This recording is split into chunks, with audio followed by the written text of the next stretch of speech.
Hi, dear students. My new video with figure of speech. Figure of speech is really very important when you are reading or writing some composition.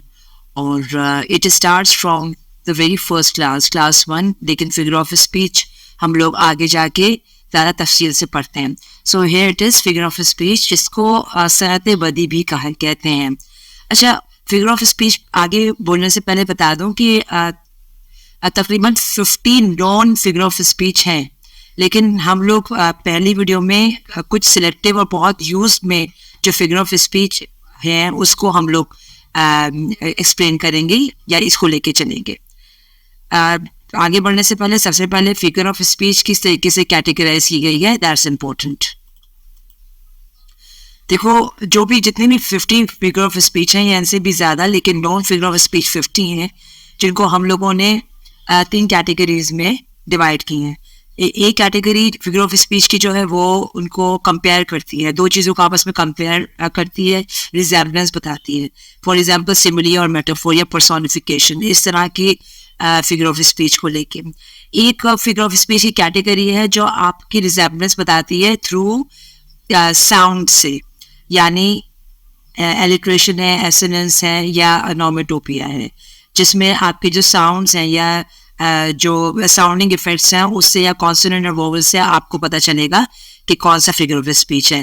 Third category जो है वो आपको emphasis है, यानी कि किसी भी चीज़ की इम्पोर्टेंस या कितना इम्पोर्टेंट वो या वो बिल्कुल इम्पोर्टेंट नहीं है, इसके बारे में बताएगा. फॉर एग्जाम्पल हाइपरबोली है, एंटीथेसिस है, ऑक्सीमोरॉन है. तो यहीं से हम लोग अब स्टार्ट करते हैं. हाय, मेरा नाम मैडम अमरीन है और हम लोग स्टार्ट कर रहे हैं figure of speech. So here we go. सबसे पहला जो फिगर ऑफ स्पीच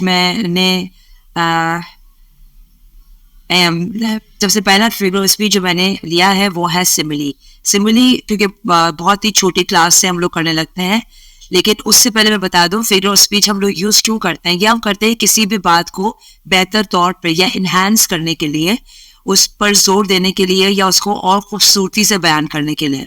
वो कहते हैं ना कि दिल की बात दिल से निकलती है और दिल तक पहुंचती है. ये तभी होता है जब हम लोग कोई अल्फाज जो है कि एक बहुत अच्छे तरीके से बयान करते हैं.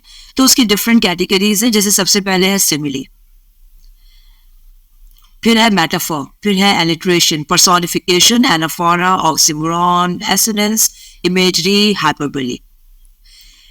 और इसके उर्दू ट्रांसलेशंस भी आपके सामने हैं. मैं पढ़ती नहीं हूँ, you can see by yourself. Simile क्या है? कंपैरिजन है, एक डायरेक्ट कंपैरिजन है 2 चीज़ों के दरमियान. और कैसे पता चलेगा कि ये सिमिली है, ये डायरेक्ट कंपैरिजन है? आपको अपने फ्रेज में, ग्रुप ऑफ वर्ड्स में लाइक या एज नजर आएगा. चलिए एग्जांपल्स देख लेते हैं इसकी. Number 1, my love is like a red red rose. ये आपका नॉवल है रेड रेड रोज, उसमें से एक कोट लिया गया है. इसमें आप देख रहे हैं मैंने कलर से खास तौर पे आपको इनहेंस किया है कि दिस इज लाइक, बिकॉज जो लव है उसको रेड रोज से कंपेयर किया गया है, इसीलिए.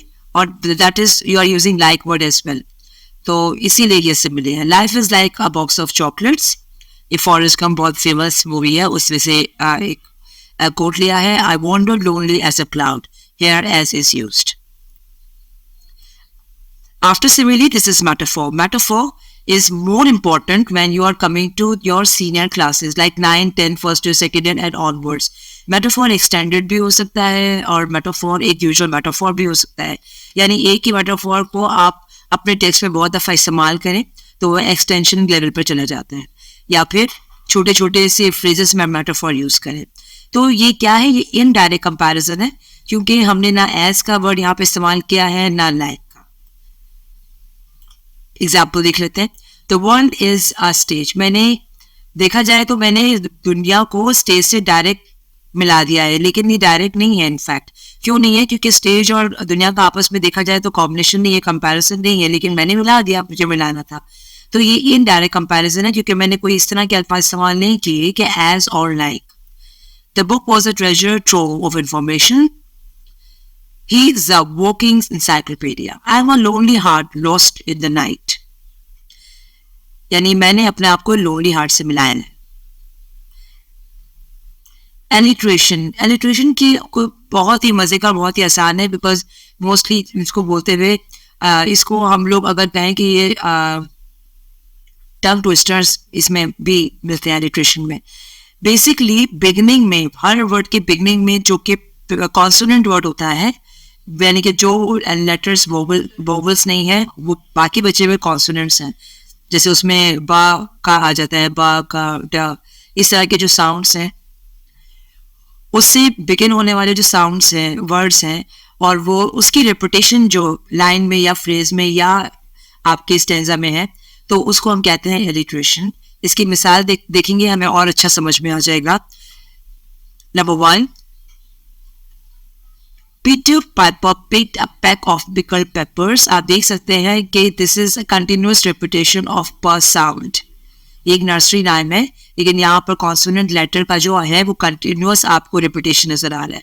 The words are dark and deep. मैंने हाईलाइट किया हुआ है, उसको डिफरेंट कलर से हाईलाइट किया है ताकि आप देखें कॉन्सोनेंट लेटर्स जो है वो रिपीट हो रहे हैं. Sweet sounds of summer. This is from the summer time.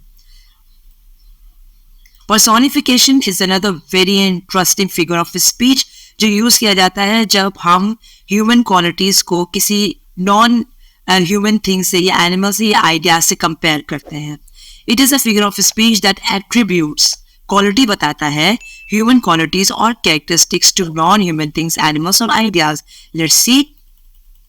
The wind howled and the rain lashed against the windows.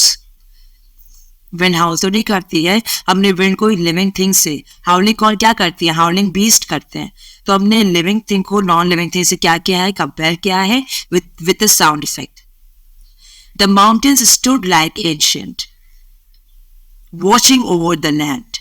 तो ये सारी जो क्वालिटीज हैं ये ह्यूमन क्वालिटीज हैं और हमने इनको नॉन लिविंग थिंग से या नॉन ह्यूमन चीजों से कंपेयर किया है. एनाफोरा. Anaphora क्या है? It involves repeating words, phrases or sentences for emphasis or effect at the beginning. देखिए एनाफोरा भी रिपीटेशन के कैटेगरी में आता है, लेकिन ये क्या रिपीट करता है, ये हमेशा बिगनिंग में, यानी लाइन की बिगनिंग में अगर वर्ड्स मुसलसल रिपीट हो रहे हैं, मैं फिर बता दूं, बिगनिंग के, एंडिंग के नहीं, लाइन के बिगनिंग के वर्ड जो रिपीटेशन में आते हैं उसको हम एनाफोरा कहते हैं. It can create a sense of rhythm, reinforce ideas and evoke emotions. Example देख लेते हैं.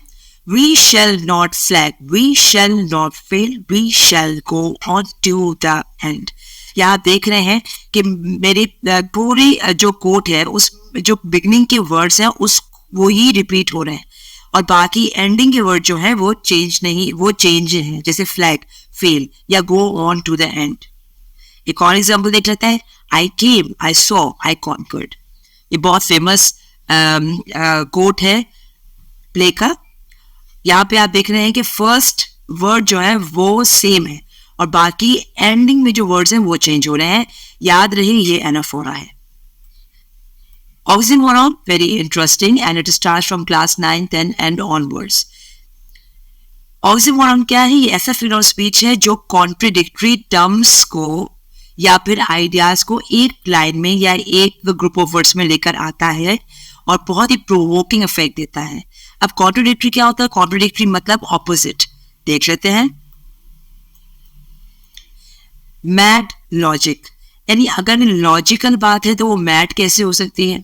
कोई भी लॉजिकल बात इलॉजिकल कैसे हो सकती है? लेकिन आप देखें तो दो वर्ड ऑपोजिट, दो कॉन्ट्रडिक्ट वर्ड्स को हमने एक साथ लिखा हुआ है just to create affect. War, peace. This is a very interesting novel by George Orwell, must read. तो यहाँ पे आप देख रहे हैं war and peace are contradictory words yet they are together. It is just to gain capture the readers attention. Assonance. Assonance क्या है? It is again repetition, लेकिन एसोनेंस और एनाफोरा का समझे दोनों एक दूसरे से कॉन्ट्रडिक्टरी हैं, या फिर एसोनेंस या फिर एलिट्रेशन एक दूसरे से कॉन्ट्रडिक्टरी है. कैसे? The repetition of the same vowel sound with in words. जहां पर हम लोगों ने क्या था कि एलिट्रेशन में कॉन्सोनेंट्स नहीं, आपके कॉन्सोनेंट्स जो है वो रिपीट होते हैं, एसोनेंट्स में आपके वोवल साउंड्स रिपीट होते हैं with in words. Let's see किस तरह. Hear the mellow wedding bells. यहाँ पे आप देखिए mellow wedding bells में जो आपका ए साउंड है, देखिए मैं ई साउंड नहीं कह रही हूँ, मैं ए साउंड कह रही हूँ, बिकॉज हम लोग फोनेटिक साउंड्स को रेपुटेशन में लेकर आएंगे. मेलो वेडिंग बेल्स, तो ये एक तरह की रेपुटेशन ऑफ वोवल साउंड्स है, इसीलिए ये एसोनेंस कहलाता है. The great Gatsby. अब यहाँ पर ई, ए और ए आप देखें दो लेटर्स अलग अलग है लेकिन साउंड एक ही है, फोनेटिक साउंड सेम है, ए और ए, ग्रेट और गेट्स बाय. तो यहाँ पर आप देख लें कि वोवल साउंड्स जो है वो रिपीट हुए हैं. इमेजरी बहुत इंपॉर्टेंट है कोई भी पोएम समझने के लिए. इमेजरी यानी कि आपका पोएट जो है आपके रीडर को मेंटल इमेजेस की तरफ ले जाता है, यानी आप मजबूर हो जाते हैं कि कोई जो पोएट कह रहा है उसके आप मेंटल इमेजेस बनाए. और ये बहुत सारी कैटेगरीज में डिवाइडेड है, सारे सेंसेस हैं इसके. जैसे आप विजुअलाइज करते हैं, आप सुनने लग जाते हैं, मेंटल इमेज आपके पास सुनने की सलाहियतों में आ जाती है, टेस्ट, टच और स्मेल, जिसको हम लोग दूसरे अल्फाज में कहते हैं विजुअल, ऑडिटरी, टैक्टाइल और फैक्टरी और गस्टेटरी. अच्छा, यहाँ पर एग्जाम्पल में हम देख लेते हैं किस तरह.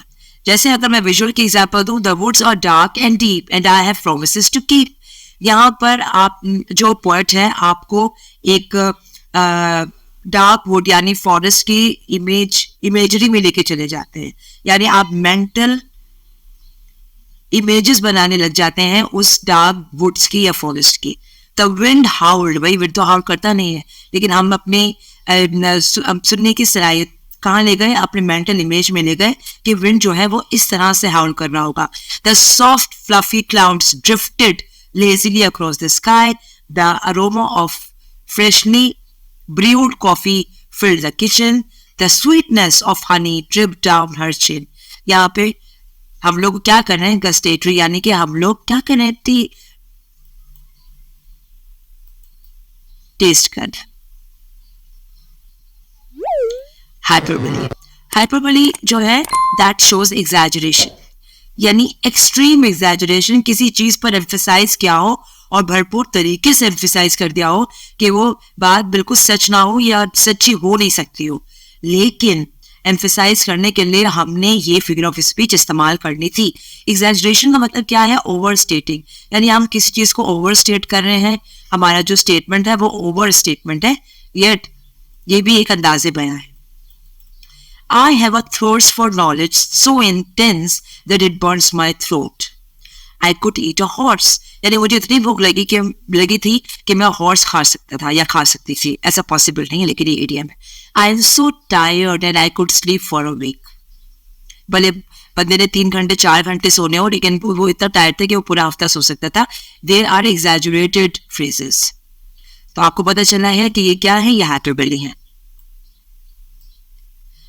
तो स्टूडेंट्स यहाँ पर हम लोगों ने 9 ओवरऑल फिगर ऑफ स्पीच जो है हम लोगों ने उसकी लिस्ट बनाई, हम लोगों ने उसकी एग्जाम्पल्स के साथ, इलस्ट्रेशंस के साथ आपको डिफाइन करके दिए हैं.